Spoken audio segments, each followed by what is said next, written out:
মানে পাশে ধরে ঘুমানোটাও ইন্টিমেসি। প্রথম প্রেম 2023। প্রেমে বারবার পড়া যেতেই পারে, কিন্তু সেই মানুষটার সাথে আমি থাকতে পারবো। স্বস্তিকার জীবনে প্রেম আসুক এই কামনা করুন। আমি ঘরটালিটা করে দাও না।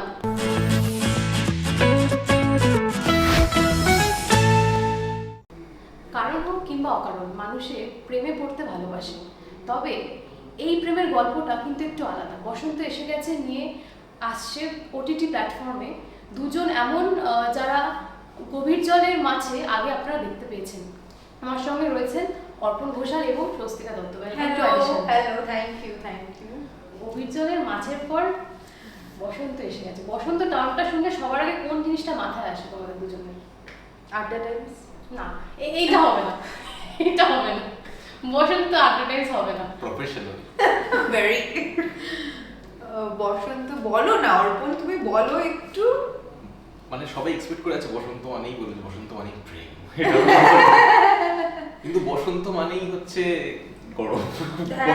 শীত, মানে কলকাতা শহরে গাছপালা এত কেটে দেওয়া হয়েছে আর বসন্তকাল বলে কিছু আসে না, সেই জন্যই আড্ডা টাইমস বসন্ত এসে গেছে নাম দিয়েছে। যে এমনি ঋতুতে নেই তো কি হয়েছে, ফোনে তো আছে। এই একটা কারণের জন্য সুরেন্দ্র ফিল্মস এবং আড্ডা টাইমস অর্পণকে কাস্ট করেছে। অসম্ভব ভালো কথা বলতে পারে। ওর জন্য কোনো স্ক্রিপ্ট লেখা হয়নি, তো নিজেই নিজে স্ক্রিপ্ট। এরকম বলো না, স্ক্রিপ্ট লেখা হয়েছে, খুবই ভালো লিখেছে। আচ্ছা, গভীর জলের মাঝের পর বসন্ত এসে গেছে। শুধু গভীর জলের মাঝে আমরা একটা সিন করেছিলাম একসাথে, তখন আমি ওকে চিনতাম না, ও আমাকে চিনতো না। একটা সিন করেছিলাম এবং হ্যাঁ বাস একটাই করেছিলাম। হ্যাঁ একটাই। তোর স্বস্তিকায় পাত্তাই দিত না। পাত্তা তো তুমি দাওনি আমাদের তিন মহিলাকে। যাই হোক, আমরা এখন গভীর নিয়ে কথা বলবো না, আমরা এখন বসন্ত নিয়ে। আসলে এই সিরিজে পাত্তা দেওয়াটা মানে খানিকটা বেড়েছে বলেই আমরা ধরে নিতে পারি। আমাদের কোনো উপায় ছিল না একে অপরকে পাত্তা না দিয়ে আমরা থাকতে পারতাম না, কারণ এই সিরিজটা পুরোটাই একটা ম্যারিড লাইফ নিয়ে, এবং ম্যারিড লাইফে কি কি হতে পারে কি কি হতে পারে না সেটা নিয়ে। যাই হোক, বেশি কিছু বলবো না। আচ্ছা, এই যে ম্যারিড লাইফের মধ্যে ছোট রানী চলে আসা, এই বিষয়টা তো নতুন নয়, এখন আমরা সচরাচর দেখেই থাকি এরকম। না, মাঝে মাঝে বড় রাজা ছোট রাজাও চলে আসে, শুধু যে রানীরা আসে তা নয়। হ্যাঁ বলো। তুমি কেটে দিলে আমার প্রশ্নটা। যাই হোক, কেটে দাও কেন? তুমি এই বিষয়টাকে কিভাবে দেখো? মানে একটা বিবাহিত মেয়ে কিংবা আমি পুরুষের কথাই, দুজনের কথাই বলবো, তার মানে কি সে শুধুই কমিটেড থাকবে, তার কি অন্য কারোর প্রতি সে অ্যাট্রাকশনটা যেতে পারে না? এই বিষয়টাকে তোমরা দুজন কিভাবে দেখো? আমি তোমার কাছে আগে যাব, তুমি তো কেন আমার কাছে তোমার প্রতি আমি মানে পরকীয়া হলেই লোকে আমার কাছে আগে চলে আসে, আমি বুঝতে পারি না। কি যে ইমেজ করেছো তুমি। এই সুরেন্দ্র ফিল্ম চাটানে মুখে দিয়ে দাও, মারার জিনিস আমি তো মারবো। না, আমি বুঝতে পেরেছি। আমি ব্যাপারটা অ্যাকচুয়ালি এতটা এলাবোরেট করে বলেছো। বিষয়টা হচ্ছে যে থার্ড পার্সন আসাটা কি তোমার মানে থার্ড পার্সন যখন আসে সেক্ষেত্রে যার দিক থেকে আসে তাকে ভীষণ লুজ ক্যারেক্টার বলা হয় বা তার ক্যারেক্টারের প্রবলেম বলা হয়। তো আমার মনে হয় কারোর যদি এরকম স্বভাব থাকে তাহলে তার বিয়ে করা উচিত। হ্যাঁ অবশ্যই, মানে বিয়ে করার পরে যদি যাকে আমি বিয়ে করেছি বা যাকে আমি ভালোবাসি, দেখো কেউ কারোর প্রতি কনফিডেন্ট নাই হতে পারে, প্রেমে বারবার পড়া যেতেই পারে, কিন্তু সেই মানুষটার সাথে আমি থাকতে পারবো বা আমার মেন্টালিটির সাথে সেই মানুষটা থাকতে পারবে। সো ইটস বেটার যে তুমি তোমার মতো লাইফ লিড করো, আমি আমার মতো, কারণ আমি মানে ওয়ান ম্যান ওম্যান, এটা আমি বিশ্বাস করি। এখন হ্যাঁ, ভাগ্যে কি লেখা আছে সেটা তো আমি চেঞ্জ করতে পারবো না। কারণ যদি আমার সাথে না থাকতে পছন্দ হয়, সে ধরো 3 বছর 5 বছর পরে মনে হলো যে না আমি স্বস্তিকার থেকে ভালো কাউকে পেয়ে গেছি বা এটা হয়ে গেছে ওটা হয়ে গেছে, তখন তার দরজা খুলে সে চলে যেতে পারে, কিন্তু সেরকম মানুষ is not at all welcomed in my house and in my heart. তোমার ক্ষেত্রে আমি জানতে চাইবো, কারণ বিকজ ইউ আর ম্যারিড, তুমি এই বিষয়টাকে কিভাবে দেখো? মানে ব্যক্তিগত স্তরের কথা বলছি, আমি কিন্তু ক্যারেক্টারের কথা বলছি না। মানে কোন বিষয়টা? যে একটা বিয়ের পরে যদি কারোর এরকম অ্যাট্রাকশন আসে অন্য কারোর প্রতি, সেটা কি ঠিক না ভুল তোমার অনুযায়ী? মানে অ্যাট্রাকশন একটা ডিফারেন্ট জিনিস আর প্রেম একটা হ্যাঁ, প্রেম, অ্যাট্রাকশনের পরে প্রেম, ভালো লাগা, অ্যাট্রাকশন আই থিংক হতেই পারে। হ্যাঁ, সেটাকে যতক্ষণ না তুমি কন্টিনিউ করছো সেটা ঠিক আছে, ফুল স্টপ দিতে জানতে হবে। আমার তাই মনে হয় যে প্রেম বিষয়টা খুবই কঠিন। মানে অনেকে সারা জীবন কেটে যায় তো একটা সত্যিকারের প্রেম সে করতে পারে না। তো সেই জায়গা থেকে আমরা যে বলে ফেলি যে একটা প্রেম হয়ে গেছে, প্রেম ইজি নয়। আর এখানে এই সিরিজেও সেটাই দেখানো হয়েছে যে প্রেম ব্যাপারটাকে আমরা যত সহজ ভেবে ফেলি অতটা সহজ নয়, এবং এই ভেবে ফেলি বলেই আমাদের মনে হয় যে হ্যাঁ এবার তো প্রেমে পড়ে গেছি, এবার একটা কিছু করতে হবে। কিন্তু অনেক সময় হয় কি যে আমরা জীবনের একটা শূন্যস্থান পূরণ করার জন্য একটা সম্পর্কে জড়িয়ে পড়ি এবং সেটাকে প্রেম নাম দেওয়ার চেষ্টা করি, সেটার উপর ইনভেস্ট করি, কিন্তু হঠাৎ 4-5 বছর কেটে যাওয়ার পর বুঝতে পারি যে এটা অ্যাকচুয়ালি প্রেম ছিল না। আমি এই মোমেন্টে কাউকে একটা খুঁজছিলাম যার সাথে আমি আমার একাকিত্বটা কাটাতে পারি, সেজন্য সবসময় হয় তুমি বলছো? সবসময় আমি বলতে মানে এটা জেনারেলি হয় অনেক ক্ষেত্রেই আমি দেখেছি যে লোকে একটা প্রেম বলে জিনিস চালিয়ে দিচ্ছে যেটা আদৌ প্রেম নয়। হ্যাঁ, মানে for the time Infatuation for the timing just to divert your mind, যাতে তোমার দিনকালগুলো সুস্থ স্বাভাবিকভাবে কাটে। তো এটা কি ঘরে ঘরে ঘরে ঘরে কি নাই বলতে পারবো না, মানে ম্যাক্সিমাম 80%? সেটাও আমি গ্যারান্টি দিয়ে বলতে মানে পারছি। হয়। কিন্তু হয় তো বটেই, মানে মানুষের হয় বলেই সিরিজ সিনেমায় দেখা যায়, এবং তার পরিণতিটাও যে খুব একটা ভালো হয় না সেটাও আমরা বুঝতে পারি অনেক ক্ষেত্রে, ব্যক্তি জীবনেও বুঝতে পারি এবং সিরিজ সিনেমায় সব দেখি সেখানেও বুঝতে পারি। এবং সেই বিষয়টা থেকে আমি স্বস্তিকার থেকে জানতে চাইবো তুমি ওভারকাম কিভাবে করো? ধরো তুমি কোথাও চিটেড হলে সেই বিষয়টা থেকে তুমি নিজেকে ওভারকাম কিভাবে করো? এখন তো আমাদের খুবই টেক স্যাভি জীবন, কাজ আছে, কাজে বেরিয়ে যাচ্ছি, বাড়ি আসছি, খাবার তাও খাচ্ছি। At the end of the day যতটুকু টাইম একা থাকা হয় একটা ওই বিষয়টা তো মাথার মধ্যে খারাপ লাগা ডেফিনেটলি থাকে।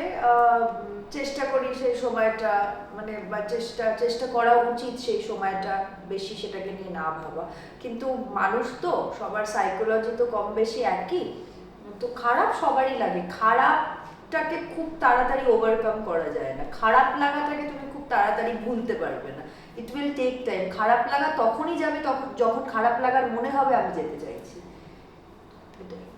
এবং সেটার সঙ্গেই আসে থেরাপিস্ট। এখনকার দিনে ডিপ্রেশন বিষয়টা খুবই কমন, কিন্তু এটা নিয়ে সচরাচর কথা বলা হয় না। ডিপ্রেশন মানে বলা হয় যে পাগলের ডাক্তার, এই বিষয়টাও কিন্তু উঠে না, আই থিঙ্ক জেনারেশন চেঞ্জ হয়ে গেছে হ্যাঁ, কিন্তু তাও এখন কিন্তু ওই থেরাপিস্টের কাছে গিয়ে কথা বলা কিংবা এই বিষয়টা অনেকেই বলে না আমার বিষয়ে আমি কেন একজনের কাছে গিয়ে বলবো বা কাউন্সিলিং এ যাব, আমার ব্যক্তিগত বিষয় একটা আননোন পার্সনের কাছে গিয়ে আমি কিভাবে ওপেন আপ হবো, এই বিষয়টা তোমরা কিভাবে দেখো? আমি তো যাই থেরাপিস্টের কাছে, মানে আমি লাস্ট 3.5 বছর ধরে যাচ্ছি। মাঝখানে কোভিডের নাই, কিছুদিন আগে অবধি আমার একটা গ্যাপ হয়ে গেছিল, কিন্তু আমি তো যাই থেরাপিস্টের কাছে, কারণ আমাদের ডে টু ডে লাইফে না কথা বলা আর কথা শোনার সঙ্গী ভীষণ কম। তুমি মাঝে মাঝে দেখবে তোমার পার্টনারও ভীষণ অ্যাজিটেটেড হয়ে যায়, ভালো লাগছে না কথা বলতে, ভালো লাগছে না কথা শুনতে। তো বেসিক্যালি থেরাপিস্ট বা কাউন্সিলর আমরা চাই যে আমাদের কথা, কারণ আমাদের প্রত্যেকের না একটা সাইড এরকম আছে যে আমি যা বলবো সেটাই ঠিক, আমি যা ভাববো সেটাই ঠিক, কিন্তু তুমি যখন একটা থার্ড পার্সনের ওপিনিয়ন নিচ্ছ, একটা থেরাপিস্টের কাছে যাচ্ছ, থেরাপিস্টের কাছে যাওয়া কোনো ভুল, বা থেরাপিস্টের কাছে যাওয়া মানে এই নয় যে তুমি পাগল বা তুমি mentally not stable. Therapist is nothing but a person যে দুটো দিকটা শুনে তোমাকে কোনো সলিউশন দেবে না, তোমাকে বলবে আইদার তুমি এটা করো আর তুমি এটা করো না। তোমাকে থেরাপিস্ট কোনোদিনও তোমাকে সলিউশন দেয় না। থেরাপিস্ট ইজ সামবডি যার কাছে কি, সেটা থেরাপিস্টও হতে পারে। আজকে ধরো রাতের বেলা আমি, বা দুপুরবেলা আমি, বা বিকেলবেলা আমি, আজকে ধরো অর্পণকে ফোন করে বললাম অর্পণ আমার সাথে একটু কথা বলবে, আমার না খুব ক্লস্ট্রোফোবিক মনে হচ্ছে, তার মানে কি অর্পণ আমার থেরাপিস্ট না। আমি ধরো তোমাকে ফোন করে বললাম আমার সাথে একটু কথা বলবে, আমার কথা বলতে ইচ্ছে হচ্ছে, তো আমরা একটা কথা বলার সঙ্গী খুঁজি, সেটা claims to a therapist or councillor. তোমার থেকে ওই সেম বিষয় জানতে চাই। আমার খুব খুব কাছের একজন মানুষ দীর্ঘদিন ডিপ্রেশনের সাথে লড়াই করছেন এবং তাকে নিয়মিত চিকিৎসা করাতে নিয়ে যেতে হয়, ওষুধও খেতে হয়। তো আমি ব্যক্তিগতভাবে জানি যে ডিপ্রেশন একজনের ব্যক্তি জীবনে এবং তার পারিবারিক জীবনে কী প্রভাব ফেলতে পারে। এটা খুবই সিরিয়াস একটা ব্যাপার, এবং আমি যখন ছোটোবেলায় বুঝতাম না, আমি যখন তাকে দেখতাম আমি ভাবতাম যে কেন এগুলো হচ্ছে, কারণ ওই অ্যাওয়ারনেসটাই ছিল না বহু বছর অবধি। পরে আমি বুঝতে পেরেছি যে সে কেন এমন করছে বা কেন এইগুলো করেছিল। তো সেই জন্য আমি জানি যে কি সমস্যা হতে পারে এবং সেটা কতটা মারাত্মক হতে পারে। তো সেই জায়গা থেকে আমি বলবো যে এই বিষয়গুলো এখনও আমরা যতটা আলোচনা করি ব্যক্তি জীবনে ততটা কাজে লাগাই না। এখনো অনেকে শরীর খারাপ হলে, একজন পা ভেঙে গেলে বা একজনের ভয়ঙ্কর অসুস্থতা হলে শারীরিক আমরা যতটা কেয়ার নিই, এই মানসিক অসুস্থতার ক্ষেত্রে সেই কেয়ারটা আমরা নিই না, মানে পরিবার সে লোকেরা নেয় না, তার বড় একটা কারণ হচ্ছে যে যেহেতু আমাদের সাথে ঘটে না এইগুলো, তো আমরা বুঝতে পারি না কতটা গুরুত্বপূর্ণ এই বিষয়টা। এবং এই একাকিত্বর কারণে কি তোমাদের মনে হয় যে সুইসাইডাল অ্যাটেম্পটস এত বেড়ে গেছে? ডিপ্রেশন কিন্তু একাকিত্বের জন্য হয় না। না না, আমি এটার সঙ্গেই আসলাম যে একাকিত্বর কারণে কি এই সুইসাইডাল অ্যাটেম্পটস বেড়ে গিয়েছে বলে তোমাদের মনে হয়? মানে এখন এই নাম্বার অফ, এটাও অনেক কাউন্ট বেড়ে গেছে যদি আমরা সেই হিসেবে স্ট্যাটিস্টিক্যালি যদি দেখি। আসলে মানে এই বিষয়গুলো না এত মানে সেন্সিটিভ এবং এত জটিলতা আছে এর মধ্যে, মানে অভিনেতাদের ক্ষেত্রে অনেক সময় হয়তো জিজ্ঞাসা করা হয়, অভিনেতারা আমরা উত্তরও দিয়ে ফেলি, কিন্তু আমার মনে হয় না এই বিষয়গুলো আমাদের সবসময় উত্তর দেওয়া উচিত, কারণ এত জটিল এই বিষয়গুলো না আর খুব সেন্সিটিভ, কি বলতে কি বলে দেবে না তুমি, মানে যার হয় সেই বোঝে। সেখান থেকে মানে আমি যদি একটা নিদান দিই বা আমি যদি একটা মন্তব্য করে বসি, আমার মনে হয় না সেটা উচিত হবে। কারোর যদি মানে এরকম সমস্যা হয়, আমার মনে হয় যেমন বললো যে যিনি প্রফেশনাল, যিনি বিষয়গুলো নিয়ে পড়েছেন, জানেন, তার কাছে অবশ্যই যাওয়া উচিত। হ্যাঁ, মানে রাগঢাক করা উচিত। জ্বর, সর্দি, কাশি, পেট খারাপ এর মতনই হচ্ছে আমার মন খারাপ। আমরা কেন মন খারাপ হলে সেটাতে নজর দিন না। মন খারাপ জমতেই কিন্তু একটা রোগে পরিণত হয়। আচ্ছা, তুমি ম্যারিড, স্বস্তিকা আনম্যারিড, তো এখানে আমি জানতে চাইবো এটা আমার সৌদুর্ভাগ্য, একটা সফল বিবাহিত লাইফ কাটানোর জন্য দুটো টিপস যদি তুমি দিতে বলি, দাও, তুমি দাও। কি দেবে? এবং ভাইস ভার্সা, দাও, তুমি দাও। সিঙ্গেল থাকলে মানে থাকার কি দাও আমায় জানতে। কোশ্চেনটা শুনতে যাচ্ছি। Give me suggestion. দুটো টিপস Okay, এখনো তো তুমি দুটো কেন, তুমি অনেকগুলো দিতে পারো, আমি জাস্ট একটা নাম্বার বললাম। বিশ্বাস করুন, মানুষকে বিশ্বাস করতেই হবে, না হলে আপনি ভালো থাকতে পারবেন না। মানুষের উপর বিশ্বাস রাখুন, তাই বিশ্বাস করুন, কারণ বিশ্বাস ভাঙলে সে ভাঙলো, বা আপনার তো কিছু করার নেই, আপনি গিল্টি হবেন না। আর দ্বিতীয় হচ্ছে যে বন্ধুত্ব রাখুন, বন্ধুত্বই সব সম্পর্কের মূলে থাকা উচিত। যদি বন্ধুত্ব না থাকে, সম্পর্ক আলটিমেটলি ভালো থাকবে না। এবং তোমারটা জানতে চাইবো, সিঙ্গেল থাকার কি পজিটিভিটি কি রয়েছে? এইটা প্লিজ আমি পজিটিভ একটু বল। পজিটিভ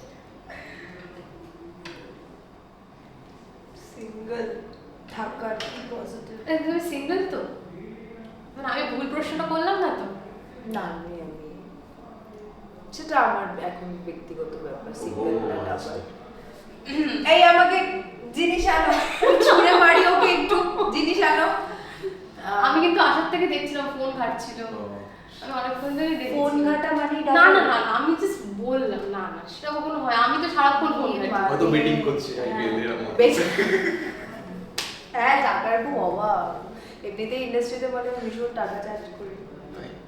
হ্যাঁ, এটা নিয়ে আসছে আমি পরে। আচ্ছা, হ্যাঁ, তো সিঙ্গেল থাকার কি সিঙ্গেল থাকার এটাই যে যে কি বলবো, কোনো পজিটিভ দিক নেই ওর থেকে, যেটা বুঝে যাচ্ছি মন রিগ্রেট করছে। না, এটাই যে সিঙ্গেল থাকা, তুমি যতক্ষণ ইচ্ছে ঘুমোতে পারবে, তোমার ফোন বাজবে না at the middle of the night. হ্যাঁ, তুমি যতক্ষণ ইচ্ছে, যা খুশি যতক্ষণ ইচ্ছে তুমি ঘুমোতে পারবে। আর আর আর কি, আর আমি জানি না। ভাবতে থাকো, আমি শেষে আসবো। আমার একটা গেম খেলবো, আমাকে চিট রয়েছে, এটা ওপেন করো। আবার চিরকু, আলাপ থেকে চিরকুটা চাচ্ছে না পেছনে। খুলে উল্টো দিলে লিখে নাও, আমি উল্টো করছি। আমি পড়বো। হ্যাঁ হ্যাঁ, জোরে জোরে পড়ো। আমি ইংরেজি ভালো বুঝি। How much is intimacy important in a relationship? Very important. হ্যাঁ, ইম্পর্টেন্ট তো বটেই। It is very important. R I think relationship A intimacy মানে পাশে ধরে ঘুমানোটাও intimacy, সেটাও important.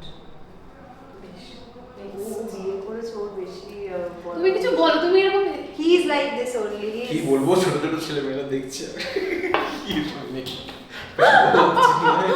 বলো। না, ইন্টিমেসি মানে তো মানে শুধু ফিজিক্যালি নয়, Absolutely. এবং ফিজিক্যাল ইন্টিমেসি কোথাও গিয়ে একটা মেন্টাল বন্ড তৈরি করে, হ্যাঁ। মানসিকভাবে একটা কামনেস আনে, তো সেই জায়গা থেকে অবশ্যই ইম্পর্টেন্ট। ছোট ছোট আমাদের সিরিজে দেখানো হয়েছে perfume plays a very important role. গন্ধ, হ্যাঁ, চান করবেন রোজ। আর ওইটা নিয়ে কেন বসে আছে? ইন্টিমেসি এই চিত্রটা পছন্দ হয়েছে। হ্যাঁ। এনো নেক্সট। ঠিক আছে, এর পরে a director that you would want to work with প্রচুর আছে। এরকম ভাবে আমি বলতেই পারি না, কাজই শুরু করিনি, যাদের সাথে কাজ করেছি তাদের সাথে আবার কাজ করতে চাই, যাদের সাথে কাজ করিনি তাদের সাথেও কাজ করতে চাই।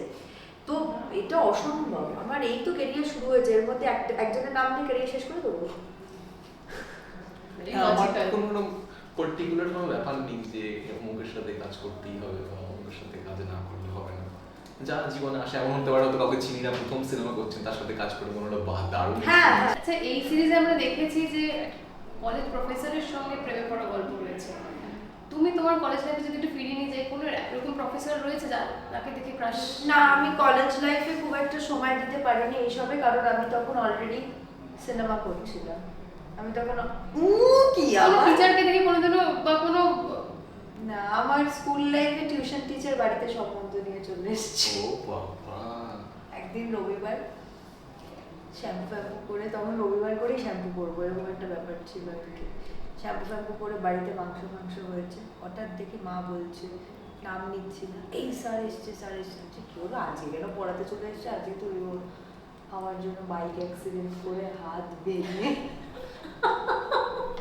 আমি ইমাজিন করছি এক হাতে কাম চালাতে স্যার আসছে। উনি চালানো, ওনার বন্ধু চালিয়েছে। তুমি বলো তো, বলো নেই কি কোনো টিচারের? আমি বয়েজ স্কুলে পড়েছি, স্কুলের সব মেল টিচাররাই ছিলেন। তো প্রথম লাভ কোন এজে? প্রথম প্রেম যে হয়েছিল সেই আমার বিবাহিত বউ, ক্লাস 9 থেকে তাকে চিনি আর কি। That's so sweet. না সিরিয়াসলি দ্যাটস আর তোমার প্রথম প্রেম? আমার প্রথম প্রেম ক্লাস 8। প্রথম প্রেম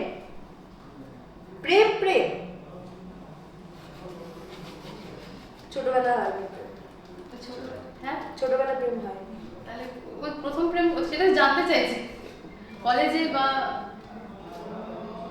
প্রথম প্রেম 2023। এগোই পরের প্রশ্ন। প্রেম 2023। Is it important to retain one's individuality? In If any yes, situation. Is it important to retain one's individuality? If yes, then how much? যে কোনো সিচুয়েশনে? হ্যাঁ, ব্যক্তিত্ব ধরে রাখো। যে কোনো সিচুয়েশনে, হ্যাঁ যে কোনো ব্যক্তিত্ব তো হ্যাঁ না, ব্যক্তিত্ব is personality. Individuality in the sense নিজস্বতা। হ্যাঁ, যে কোনো আমার মনে হয় যে কোনো ক্যারেক্টারে স্ক্রিপ্ট তো লেখা থাকবেই, ডিরেক্টরও বলে না, আমি বলছি সেক্ষেত্রেও না নিজের একটা ইন্ডিভিজুয়ালিটি থাকা দরকার। হ্যাঁ হ্যাঁ হ্যাঁ হ্যাঁ সেটা যদি অন্য মানুষের ক্ষতি করে, ধরো এমন অনেক সিচুয়েশন থাকে যে না ওর ভালো হচ্ছে, তার জন্য আমি একটুখানি সরে আসি বিষয়টা থেকে, সেই সময় তুমি মনে করবে না আমার সেই ইন্ডিভিজুয়ালিটিটা ধরে রাখা উচিত।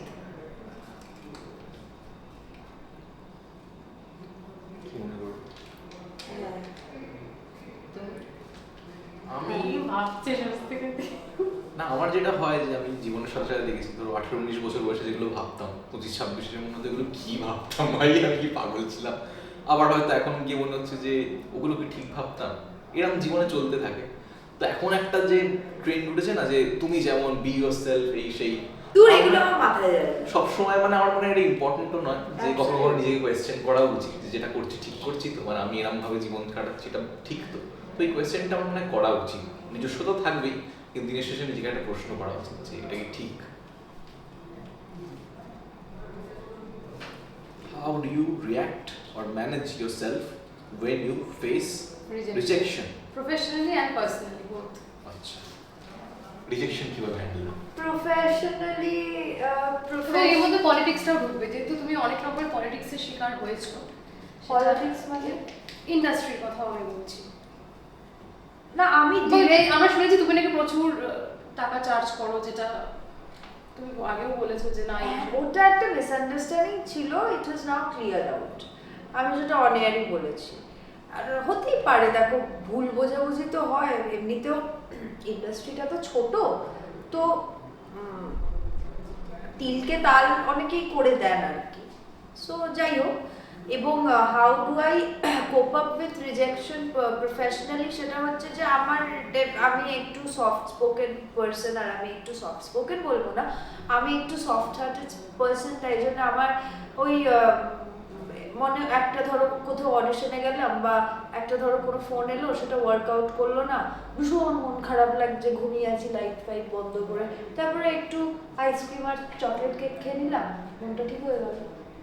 আর রিলেশনশিপ, শোনো, আমাকে রিজেক্ট করার মতন কেউ এখনো তৈরি হয়নি।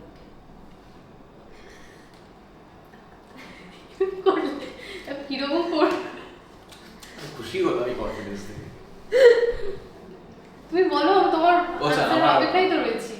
রিলেশনশিপে রিজেক্টেড তো হইনি, লেগে গেছে কি? তো মোটামুটি ব্যাপারটা হয়ে গেছে, সেই নিয়ে চাপ হয়নি। আর প্রফেশনালি বলতে গেলে যেটা আমি মানে এখানে এসে দেখেছি, যেটা আমার একটা জিনিস অদ্ভুত লাগে, যে কেউ আপনাকে কোনো কাজের জন্য ফোন করে বা আপনি সেই অডিশনে যান বা আপনি সেই সময়টা দেন, তাদের সাথে কথা হয়, তারপরে আপনি সিলেক্ট হন না।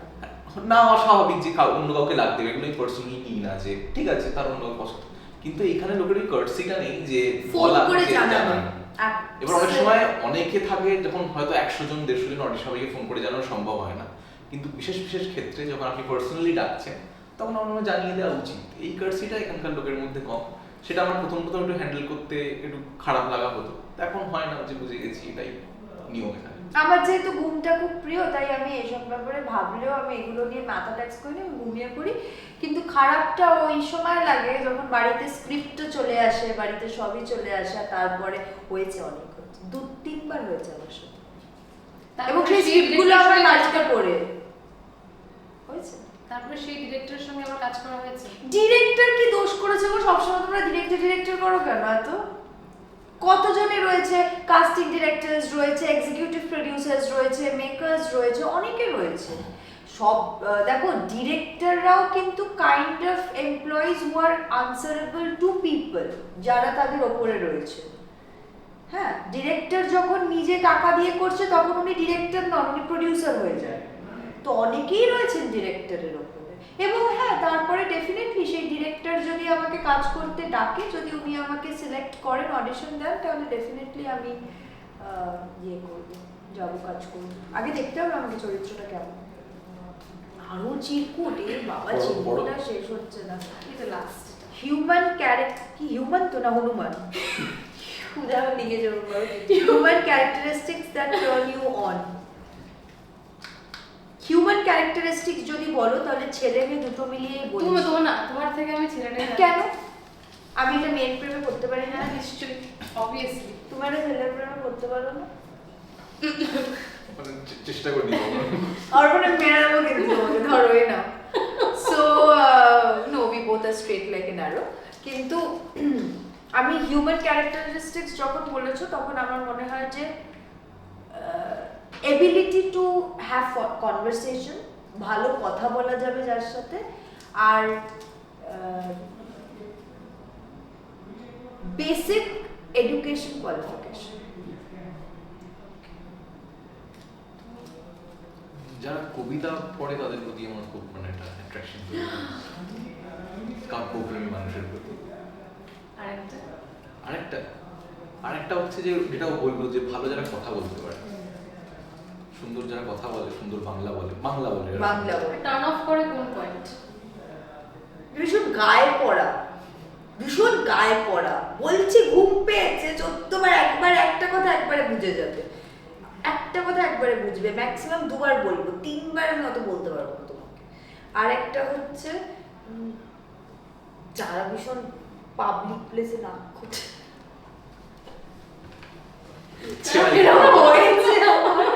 এরকম হয়েছে অর্পণ, ভীষণ দে পোক দেয়ার নোজ, আর ভীষণ ফিজিটি, মানে হাঁচি হাঁচি করবে, নাকের নাড়ু পছন্দ করে। এরকম করবে, এরকম করবে। I don't like all those kind of people. They are good, but I don't like them. Turn off করে যারা খুব বলে যে এই গাড়িটা কিনলাম জানিস, এই যে ওই দেখ গাড়িটা দাঁড়িয়ে আছে, এরকম যারা শো অফ বিষয়টাকে তুমি অপছন্দ শো অফ, মানে জিনিসপত্রের প্রতি শো অফ যারা করে, আমার ভালো লাগে না তাদেরকে খুব একটা। কেউ বললো যে হ্যাঁ এইগুলো এই সিনেমা দেখেছি, এই পড়েছি, আচ্ছা ঠিক আছে, কিন্তু ওই জিনিসপত্রের প্রতি শো অফ আমার একদম বিরক্ত লাগে আমার। লাস্ট। মনে হচ্ছে The biggest lesson you have learned so far? still on the process of learning. একটা যে কোনো ধরো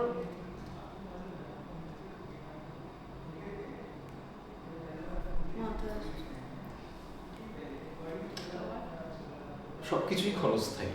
মানে আপনার মনে হচ্ছে উনি সাকসেসফুল, সময়টা ভালো যাচ্ছে, সেটাও বেশিক্ষণ থাকবে না। আপনার মনে হচ্ছে সময়টা খুব খারাপ যাচ্ছে, একদম আমার কিছু লাগছে না, সেটাও খুব বেশি দিন থাকবে না। আপনার মনে হচ্ছে এই মানুষের সাথে বন্ধুত্ব দারুণ, চিরদিন একসাথে থাকবো, সেটাও হয়তো থাকবে না। আপনার মনে হয় এই লোকটা খুব খারাপ, হয়তো 2 বছর পরে দেখা গেল আপনার বন্ধু হয়ে গেছে। তাই আমার মনে হয় সবকিছুই খুব ক্ষণস্থায়ী। বেশ, আমি শেষ করবো, যারা তোমাদের দুজনকে একসঙ্গে পর্দা দেখতে ভালোবাসে তাদের উদ্দেশ্যে কি বলতে চাই? তাদের উদ্দেশ্যে আমরা এটাই বলতে চাইবো যে, অর্পণ বলো। যে আমি আর স্বস্তিকা খুব ভালো, আমাদের ভালোবাসুন এবং স্বস্তিকার জীবনে প্রেম আসুক এই কামনা করুন, এবং আর টাইম সাবস্ক্রাইব করুন। হ্যাঁ, তুমি ঘরটাইটা করে দাও না কেন? হ্যাঁ, এই আশা যখন তুমি করছো, তুমি একটুখানি। আর আমি চাইবো যে বসন্ত এসে গেছে দেখার পরে আপনারা ফেসবুক আর ইনস্টাগ্রাম, টুইটার, থ্রেডস আপনারা প্লিজ সোশ্যালি লিখুন, কারণ সোশ্যাল মিডিয়ার যুগ, যত বেশি আপনারা স্প্রেড দ্য ওয়ার্ড করবেন তত বেশি দর্শকরা দেখবেন। সাবস্ক্রাইব করুন ভীষণ মন দিয়ে। আমরা দুজন না, আমরা 3 জন কাজটা করেছি, পুরো ইউনিট কাজটা করেছে। সো প্লিজ দেখুন বসন্ত এসে গেছে। Thank you. আর আমার আর অর্পণের মধ্যে কিছু চলছে না, লেখালেখি বেরোচ্ছে।